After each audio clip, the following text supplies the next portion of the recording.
Hello friends, welcome back to one and only હિત study YouTube channel પર. તો મિત્રો, આની પહેલાંના તમે વિડીયો ન જોયા હોય તો એ તમને ઉપર આઈ બટનમાં જોવા મળશે અથવા નીચે ડિસ્ક્રિપ્શનમાં પણ લિંક આપેલી છે, પ્લેલિસ્ટ આપેલી છે, તો ત્યાં જઈને તમે એ વિડીયો જોઈ શકશો. વાત કરીએ મિત્રો, કયા મુઘલ બાદશાહને સંગીત કલા અને ચિત્રકલા પ્રત્યે અણગમો હતો? ભાઈ, અણગમો એટલે ન ગમતી વસ્તુની વાત છે. તો ઔરંગઝેબ, કોણ ભાઈ? ઔરંગઝેબ એવો એક શાસક કરતા હતો જેને સંગીત કલા અને ચિત્રકલા બંને પ્રત્યે અણગમો હતો, નફરત હતી. ભાઈ, શું હતું? નફરત હતી, અણગમો હતો. કયા મુઘલ બાદશાહને ચિત્રકલાનો ભારે શોખ હતો? તો ભાઈ જહાંગીર. જો ચિત્રકલાનો શોખ રાખનાર જહાંગીર હતો, બરાબર. જ્યારે ચિત્રકલા વિશે અણગમો ધરાવનાર ઔરંગઝેબ હતો. ભાઈ, આ બંને રાજ્ય કરતા, બરાબર, શાસકોને યાદ રાખજો ભાઈ, કારણ કે આવામાંથી ક્યાંક ને ક્યાંક તમને એકાદો સવાલ ડૂક્યું કરી જાય. શિવાજીનો જન્મ ક્યાં ને ક્યારે થયો? તો 1627માં, ઈસવીસન 1627માં શિવનેરીના કિલ્લામાં શું થયું ભાઈ? શિવાજીનો જન્મ થયો હતો. શિવાજીના માતાનું નામ જણાવો. તો ભાઈ શિવાજીની માતાનું નામ જોઈએ આપણે, શાહુજી ભોંસલે, એટલે કે જેને આપણે જીજાબાઈ કહીએ છીએ, બરાબર ને? જીજાબાઈ, બરાબર. આભમાં ઉગેલ ચાંદલો ને જીજાબાઈને આવ્યા બાળ રે, જીજાબાઈને આવ્યા બાળ. તો આ શિવાજીનું હાલડવાળું જે જીજાબાઈની વાત છે, એમની વાત છે, એમના માતાશ્રીની વાત છે ભાઈ. પણ એમને શાહુજી ભોંસલે આવા નામથી એને ઓળખવામાં આવે છે. એમનું સાચું નામ છે, હા, આપણે એને જીજાબાઈ કહેતા હશે, બરાબર. આગળ વધીએ વાલા મિત્રો. વિડીયો કેવો લાગે છે કમેન્ટ સેક્શનમાં અવશ્ય કમેન્ટ કરજો. એકવાર વિડીયોને લાઈક કરી દેજો, જેથી કરીને તમામ મિત્રો સુધી આ વિડીયો શેર થાય, બરાબર ને? શિવાજીનો જે રાજ્યાભિષેક છે એ ક્યાં થયો હતો? તો ભાઈ શિવાજીનો જે રાજ્યાભિષેક છે એ રાયગઢના કિલ્લામાં થયો હતો. ક્યાં થયો હતો ભાઈ? રાયગઢના કિલ્લામાં શિવાજીનો શું થયો હતો ભાઈ? રાજ્યાભિષેક થયો હતો. જહાંગીરના સમય દરમિયાન કયા બે ઇંગ્લેન્ડના પ્રતિનિધિઓ ભારત આવ્યા હતા? તો ભાઈ જહાંગીરના સમય દરમિયાન કયા બે ઇંગ્લેન્ડના પ્રતિનિધિઓ ભારત આવ્યા હતા? તો વિલિયમ હોકિન્સ અને સર ટોમસ રો, બરાબર. વિલિયમ હોકિન્સ અને સર ટોમસ રો અથવા સર ટોમસ થ્રો એ ભારતના મુલાકાતે આવ્યા હતા અને ઇંગ્લેન્ડના પ્રતિનિધિ તરીકે બનીને આવ્યા હતા ભાઈ, બરાબર. ત્યારે એમને જહાંગીરે કંઈ મંજૂરી આપી ન હતી. શિવાજીના માર્ગદર્શક અને સંરક્ષક કોણ હતા ભાઈ? તો વાત કરીએ મિત્રો, શિવાજીના માર્ગદર્શક એમના દાદાશ્રી હતા, દાદા કોંડદેવ, બરાબર. દાદા કોંડદેવ એ શિવાજીના માર્ગદર્શક હતા, સંરક્ષક હતા ભાઈ, બરાબર. તો એ પણ એક યાદ રાખજો. બને તો વિડીયોને લાઈક કરતા જાઓ, શેર કરતા જાઓ, કમેન્ટ સેક્શનમાં કમેન્ટ કરતા જાઓ. સોમનાથ મંદિરનું છેલ્લે કઈ સાલમાં નવનિર્માણ કરવામાં આવ્યું? આમ તો તમે જાણો છો કે ભાઈ સોમનાથ મંદિરની હાલત પહેલાંના સમયમાં કેવી હતી, કેમ કે કેટલી વાર એને લૂંટવામાં આવેલું હતું આ સોમનાથ મંદિર. પણ સોમનાથ મંદિરનો જે છેલ્લો નવનિર્માણનો કાર્યક્રમ છે, મતલબ કે નવું બનાવવામાં આવ્યું, તો એ ઈસવીસન 1951માં સરદાર વલ્લભભાઈ પટેલના પ્રયત્નોથી ભાઈ આ કામગીરી સફળ થઈ હતી ભાઈ. મહંમદ ગઝનીએ સોમનાથ મંદિર ઉપર ચઢાઈ કરી ત્યારે ગુજરાતમાં કયા રાજાનું શાસન હતું? જ્યારે મહંમદ ગઝની સોમનાથ ઉપર ચડી આવ્યો, સોમનાથને લૂંટવા માટે આવ્યો, ત્યારે ગુજરાતમાં કયા રાજાનું શાસન હતું? તો ભીમદેવ સોલંકીનું શાસન હતું ભાઈ. નબળો શાસક કહી શકાય આમ તો, ભીમદેવ સોલંકીનું શાસક હતું ભાઈ. ઉપરકોટની ગુફા ક્યાં આવેલી છે? અલ્યા, ઉપરકોટની ગુફા જુનાગઢમાં આવેલ છે ભાઈ, બરાબર. જુનાગઢમાં આવેલી છે. જુનાગઢમાં 2 થી 3 વસ્તુ આવેલી છે, જેમ કે એક દામોદર કુંડ, બરાબર, જ્યાં સ્નાન કરવાનું એક મહાત્મય હોય છે, મતલબ કે ત્યાં સ્નાન કરો તો તમને ઘણી બધી ઈચ્છા પ્રાપ્તિ થાય, આવી બધી માન્યતાઓ છે, બરાબર. તો એ એક દામોદર કુંડ છે. પછી અડીકડીની વાવ છે ભાઈ, અડીકડીની વાવ છે અને નવઘણ કૂવો છે, બરાબર. એવું કહેવાય છે કે જેણે અડીકડીની વાવ અને નવઘણ કૂવો નથી જોયો એ તો જીવતો મૂવો છે ભાઈ, બરાબર. ગુજરાતી કહેવતો છે ભાઈ આ બધી, અને જે સત્ય પણ કહી શકાય ભાઈ, એટલે અવશ્ય એને જોજો ભાઈ. ઉપરકોટનું મૂળ નામ શું હતું? તો ગિરિદુર્ગ હતું. શું હતું ભાઈ? ગિરિદુર્ગ એ ઉપરકોટનું મૂળ નામ હતું. ગિરિદુર્ગ ઉપરકોટનું મૂળ નામ હતું. જૂનાગઢમાં અડી કડીની વાવ અને નવઘણ કૂવો બંધાવી કયા રાજાએ પાણીની સુવિધા પૂરી પાડી હતી? તો રા ખેગારે. કોણે ભાઈ? રા ખેગારે ભાઈ. રા ખેગારે અડી કડીની વાવ અને નવઘણ કૂવો બંધાવી કયા રાજાએ? તો રા ખેગારે પાણીની સુવિધાઓ પૂરી પાડી હતી. બરાબર મિત્રો, અડી કડીની વાવ, ઉપરકોટનો કિલ્લો, બરાબર, આ એવા સ્થળ છે કે જેના કારણે ભાઈ ત્યાંના જે રેસિડેન્શિયલ હોય, મતલબ કે ત્યાંના જે રહેવાસીઓ હોય એમને પાણીની પ્રશ્નો હતા એ પાણીના પ્રશ્નોનું ઉકેલ લાવવામાં આવ્યો. વિજય સ્તંભ, લોહ સ્તંભ કોણે બંધાવ્યો હતો? કોણે ઊભો કરેલો હતો? તો ચંદ્રગુપ્ત બીજા દ્વારા ભાઈ. કોના દ્વારા? ચંદ્રગુપ્ત દ્વિતીય દ્વારા. ચંદ્રગુપ્ત દ્વિતીય દ્વારા ભાઈ આ વિજય સ્તંભ, બરાબર, લોહ સ્તંભ ઊભો કરવામાં આવેલો હતો, ઊભો કરાયેલો હતો. કોણાર્કનું સૂર્ય મંદિર કયા રાજ્યમાં આવેલું છે? તો ભાઈ કોણાર્કનું સૂર્ય મંદિર ઓરિસ્સા રાજ્યમાં આવેલું છે. ક્યાં આવેલું છે ભાઈ? ઓરિસ્સા રાજ્યમાં કોણાર્કનું સૂર્ય મંદિર આવેલું છે ભાઈ. જેને 7 પેગોડા એટલે કે 7 ઘોડાઓ ખેંચી રહ્યા હોય એવું લાગે, એની પછીનો એ જ સવાલ છે ભાઈ. જેનો આકાર રથ જેવો છે, જેને 12 વિશાળ પૈડા છે અને જેને 7 ઘોડા ખેંચી રહ્યા છે, તે મંદિર એટલે કોણાર્કનું સૂર્ય મંદિર. તે મંદિર એટલે કયું મંદિર ભાઈ? કોણાર્કનું સૂર્ય મંદિર. યાદ રાખજો ભાઈ, કોણાર્કનું સૂર્ય મંદિર. ક્યાંના સૂર્ય મંદિરને એક રથનો ઘાટ આપીને તેને 7 ઘોડા ખેંચતા હોય તેવું સ્વરૂપ આપવામાં આવ્યું છે? તો ભાઈ કોણાર્કનું જે સૂર્ય મંદિર છે, કોણાર્કનું સૂર્ય મંદિર છે ભાઈ, એ કોણાર્કના સૂર્ય મંદિરને, બરાબર, એ રીતના આખી ડિઝાઇન કરવામાં આવેલી છે કે 7 ઘોડા ખેંચતા હોય એવું એક આખું એને સ્વરૂપ આપવામાં આવેલું છે. ભારતનું કયું મંદિર કાળા પેગોડાના નામથી ઓળખાય છે? તો ભાઈ ભારતનું એવું કયું મંદિર છે જેને કાળા પેગોડા, બરાબર, બ્લેક પેગોડા આવું કહેવામાં આવે ઇંગ્લિશમાં, એના બ્લેક પેગોડાના નામથી ઓળખવામાં આવે? તો એ મંદિર છે ભાઈ કોણાર્કનું સૂર્ય મંદિર. કોણાર્કનું જે સૂર્ય મંદિર છે ભાઈ, બરાબર, કોણાર્કનું જે સૂર્ય મંદિર છે એ બ્લેક પેગોડાના નામથી, કાળા પેગોડાના નામથી ભાઈ ઓળખાય છે. સુવર્ણ મંદિર કયા શહેરમાં આવેલ છે? તો ભાઈ સુવર્ણ મંદિર અમૃતસર શહેરમાં આવેલું છે. ક્યાં આવેલું છે? અમૃતસર શહેરમાં સુવર્ણ મંદિર આવેલું છે, જે સંપૂર્ણ સોનાનું બનાવવાનો પ્રયત્ન તમને ખબર છે કરવામાં આવેલો છે. શીખ લોકોની ખૂબ જ માન્યતા ધરાવતું એ મંદિર છે. આગ્રાનો કિલ્લો બંધાવનાર મુઘલ બાદશાહ કોણ હતો? તો ભાઈ આગ્રાનો કિલ્લો બંધાવનાર મુઘલ બાદશાહ એટલે ભાઈ આપણો અકબર, બરાબર, અકબર દ્વારા ભાઈ, અકબર દ્વારા આગ્રાનો કિલ્લો બંધાવવામાં આવ્યો હતો. અકબરે બંધાવેલ જહાંગીરી મહેલ ક્યાં આવેલ છે? જો અકબરે બંધાવેલો જે આગ્રાનો કિલ્લો છે એને જહાંગીરી મહેલ, બરાબર, આવું કહેવામાં આવે છે કારણ કે ત્યાં જહાંગીરી મહેલ છે એટલા માટે. દીવાને આમ, દીવાને ખાસ, રંગમહેલ જેવી મનોહર ઇમારત ક્યાં આવેલી છે? તો એ લાલ કિલ્લામાં આવેલી છે, દિલ્હીમાં, બરાબર. દિલ્હીના લાલ કિલ્લામાં દીવાને આમ, દીવાને ખાસ, રંગમહેલ જેવી મનોહર ઇમારતો સ્થિત છે, આવેલી છે. મોઢેરાના સૂર્ય મંદિર, મિત્રો, મોઢેરાના સૂર્ય મંદિરને લગતા ઘણા બધા પ્રશ્નો આવનારી એક્ઝામમાં પૂછાઈ શકે એમ છે.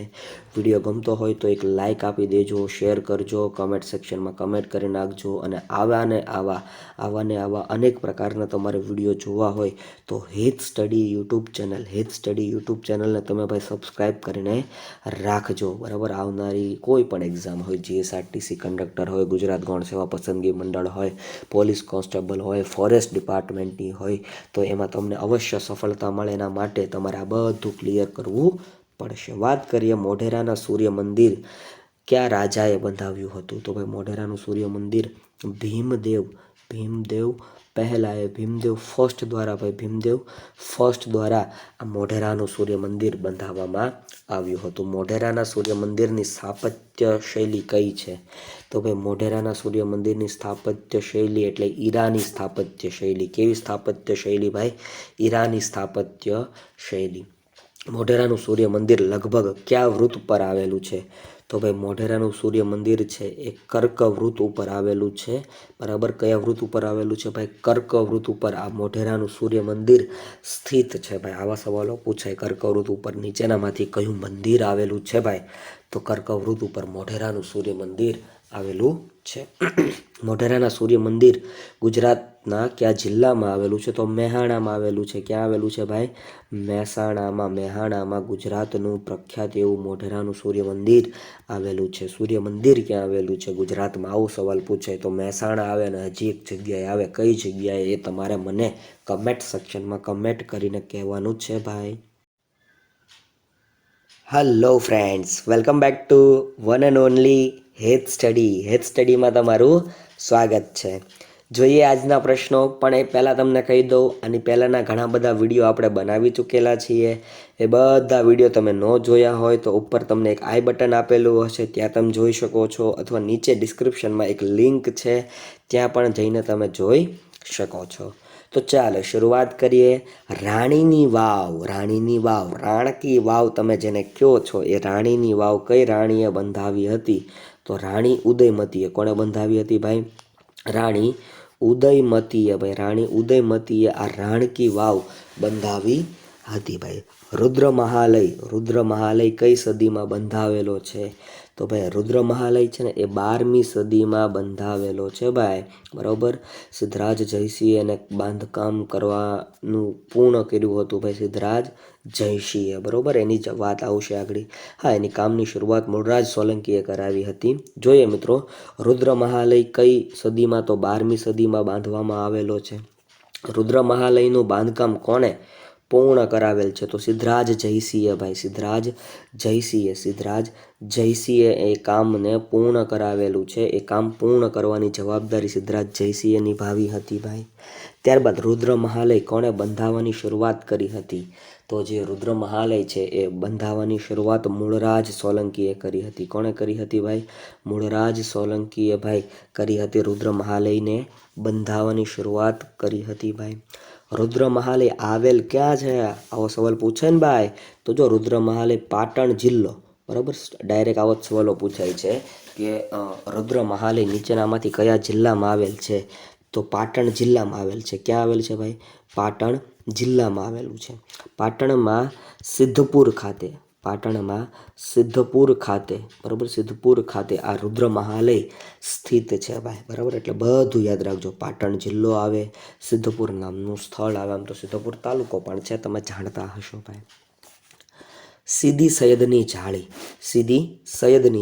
તો સીદી સૈયદ દ્વારા બંધાવવામાં આવેલી ભાઈ આ જાળી, સીદી સૈયદની જાળી ક્યાં આવેલી છે? તો અમદાવાદ ખાતે સીદી સૈયદની જાળી આવેલી છે ભાઈ. બરાબર, ક્યાં આવેલી છે? અમદાવાદ ખાતે ભાઈ સીદી સૈયદની જાળી આવેલી છે. સીદી સૈયદની જાળી અમદાવાદ ખાતે આવેલી છે. ગુજરાતનું એવું સુપ્રસિદ્ધ કીર્તિ તોરણ કયા શહેરમાં આવેલું છે?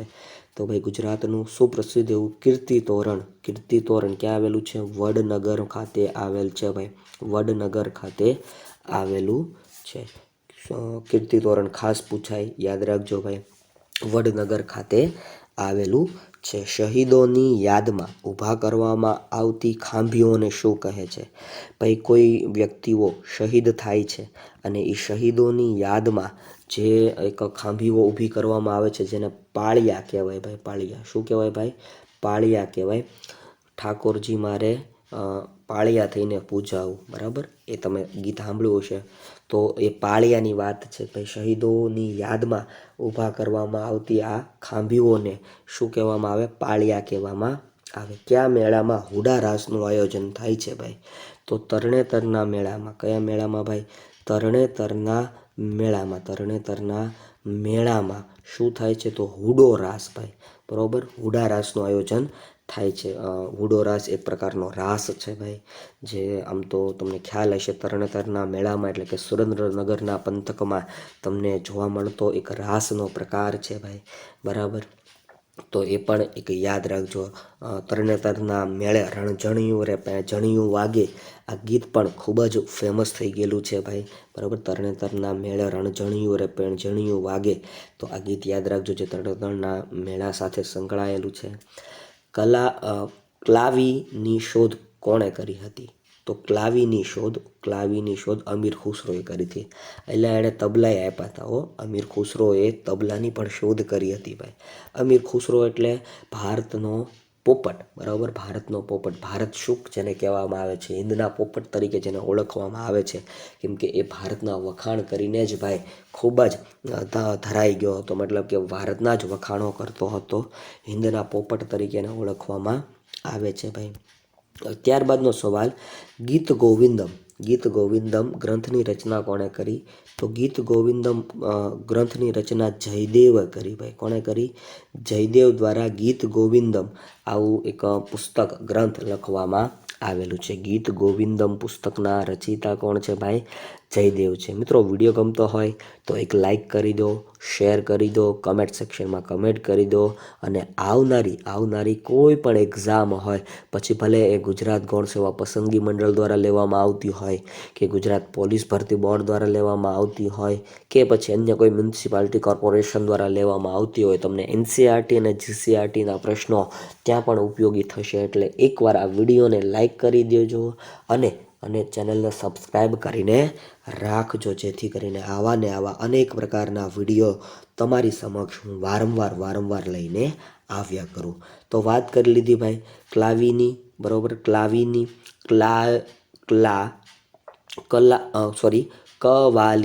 કવાલીની વાત છે મિત્રો. કવાલીની શોધ કોણે કરી હતી? તો કવાલીની શોધ અમીર ખુસરોએ કરી હતી ભાઈ. કવાલી, બરાબર. આદાબ, ઈર્ષાદ આવા શબ્દો બોલો ને, આ કવાલી છે. એ કવાલીના શોધ કરતા અમીર ખુસરો છે. ગીત ગોવિંદ ગ્રંથની રચના જયદેવ દ્વારા કરવામાં આવી. બંને બાજુ પહેરી શકાય તેવી સાડી, અને પટોણું કહેવાય. પાટણથી પટોણા મોંઘા લાવજો, બરાબર. મોકલાવજો નહીં, મોંઘા લાવજો હતું હકીકતે. પટોણું, બરાબર. પટોણું, પાટણથી પટોણું જે મગાવવામાં આવે છે, એ બંને બાજુ પહેરી શકાય. બેવડ ઇક્ત કહેવામાં આવે. બેવડ ઇક્ત, બે બાજુ વણાટ. ઇક્ત એટલે શું ભાઈ? ઇક્ત એટલે વણાટ. ઇક્ત એટલે શું ભાઈ? વણાટની વાત છે. ઇક્ત એટલે વણાટ. બેવડ ઇક્ત, બંને બાજુ વણેલું. પટોણા ક્યાંના પ્રખ્યાત છે? તો ભાઈ પાટણથી પટોણા, એટલે કે પાટણના પટોણા ખૂબ જ પ્રખ્યાત છે ભાઈ. પાટણના પટોણા પ્રખ્યાત છે. જરી ભરત કયા શહેરમાં જાણીતું છે? તો ભાઈ જરી ભરત છે ને એ સુરત શહેરનું જાણીતું છે. આમ તો સુરત શહેરનું સોનું મંગાવો, બરાબર. અમદાવાદી મોતી માણા રાજ, તમે આ ગીત સાંભળ્યું હશે ભાઈ, બરાબર. સુરત શહેરનું સોનું મંગાવો, આવું ગીત. એ જરી ભરત, બરાબર. જરી ભરત કયા શહેરનું પ્રખ્યાત છે ભાઈ? સુરતનું પ્રખ્યાત છે. એ પણ યાદ રાખજો. આગળ વધીએ વાલા મિત્રો. માળીનો ચાળ, બરાબર, ઠાકરિયા ચાળો જેવા નૃત્યના પ્રકારો કયા જિલ્લામાં આવે છે? જો ભાઈ તમને ચોખ્ખું કહી દો, ચાળો, બરાબર. આપણે કોઈકની હળી કરીએ, સાળો કર્યો, સળી કરી એવું કહીએ, પણ અહીંયા જો તમને એવું કીધું માળિયાનો ચાળો, ઠાકરિયા ચાળો જેવા નૃત્ય છે, બરાબર, આ કયા જિલ્લામાં વધારે જોવા મળે? તો આ નૃત્ય મિત્રો ડાંગ જિલ્લામાં વધારે જોવા મળે. ક્યાં જોવા મળે ભાઈ? ડાંગ જિલ્લામાં આ નૃત્યો તમને વધારે પડતા જોવા મળે છે. માળિયાનો ચાળો હોય, ઠાકરિયા ચાળો હોય, બરાબર, એ બધા ક્યાં જોવા મળે છે ભાઈ? ડાંગ જિલ્લામાં વધારે પડતા જોવા મળે છે. મિત્રો, આગળના સવાલ તરફ વધીએ એ પહેલાં તમને કહી દઉં, બરાબર, આવનારી એક્ઝામ માટે આ સિરીઝ ઉપયોગી છે. ફોરેસ્ટ હોય, બરાબર, ફોરેસ્ટ ડિપાર્ટમેન્ટ હોય, સચિવાલય બિન સચિવાલયની ભરતી હોય, ઓડિટર સબ ઓડિટર હોય, એમાં પણ એનસીઆરટી જીસીઆરટીના પ્રશ્નો ખૂબ જ ઉપયોગી થશે. કાંગસિયા શું છે? કાંગસિયા મિત્રો, કાંગસિયા તમે જોયા હશે ભાઈ, બરાબર. એક વિચરતી વિમુક્ત જાતિ છે. વિચરતી, એક જગ્યાએ ટકતી નથી, પણ વિચરતી એટલે કે એક જગ્યાએથી બીજી જગ્યાએ ફર્યા કરતી જાતિ છે ભાઈ, બરાબર. ફર્યા કરતી જાતિ છે, એટલે કે વિચરતી અને વિમુક્ત જાતિ છે ભાઈ, બરાબર. બંગડીના તમે જોયા હશે કાંગસડીઓ, બરાબર. કાંગસડીઓ વેચવા માટે જે આવે છે એ બંગડીની વાત છે. વિચરતી અને વિમુક્ત જાતિ છે. ગોંડ જનજાતિ કેવી રાજ્ય વ્યવસ્થા ધરાવે છે? તો ભાઈ ગોંડ જનજાતિ કેન્દ્રીયકૃત કેન્દ્રીયકૃત રાજ્ય વ્યવસ્થા ધરાવતી હતી. ડાંગ દરબારના સમયે રાજાઓનું શું આપવામાં આવતું હતું? તો ડાંગ દરબારના સમયે રાજાઓને વર્ષાસન આપવામાં આવતું. બરાબર, વર્ષનું ચલણ આપી દેવામાં આવતું. વર્ષાસન જેને કહેવામાં આવે છે વાલા મિત્રો, વર્ષાસન આપવામાં આવતું હતું ભાઈ, યાદ રાખજો. ડાંગ દરબારનું આયોજન દર વર્ષે ક્યારે કરવામાં આવે છે? તો હોળીના તહેવાર દરમિયાન. હોળીના તહેવાર દરમિયાન ડાંગ દરબારનું આયોજન કરવામાં આવતું હોય છે. કયા લોકોએ ચોખાની ખેતીની નવીન પદ્ધતિ અમલમાં મૂકી છે? તો અહોમ નામની જાતિ દ્વારા ભાઈ, અહોમ નામની જાતિ દ્વારા ચોખાની ખેતીની નવીન પદ્ધતિ અમલમાં મૂકી છે. અહોમ જનજાતિના લોકો મૂળ ક્યાંના વતનીઓ છે? તો મ્યાનમારના વતનીઓ છે. ક્યાંના વતનીઓ છે વાલા મિત્રો? મ્યાનમારના વતનીઓ છે. ગઢકટંગા રાજ્યએ શેના વેપારથી ધન કમાયું હતું? તો એણે હાથીના વેપારથી ધન કમાયું હતું ભાઈ. ગઢકંડા, બરાબર, ગઢકટંગા આવું એક રાજ્યનું નામ છે. ગઢકટંગાના કયા રાજાએ સંગ્રામ શાહની પદવી ધારણ કરી હતી? તો અમનદાસ દ્વારા આવી એક પદવી ધારણ કરવામાં આવી હતી, અમનદાસ દ્વારા. અહોમ રાજ્યમાં બળજબરીપૂર્વક કરવામાં આવતા કામને શું કહેવામાં આવતું હતું? તો એને પાઈક આવું કહેવામાં આવતું. શું કહેવામાં આવતું? પાઈક તરીકે એને ઓળખવામાં આવતું હતું ભાઈ.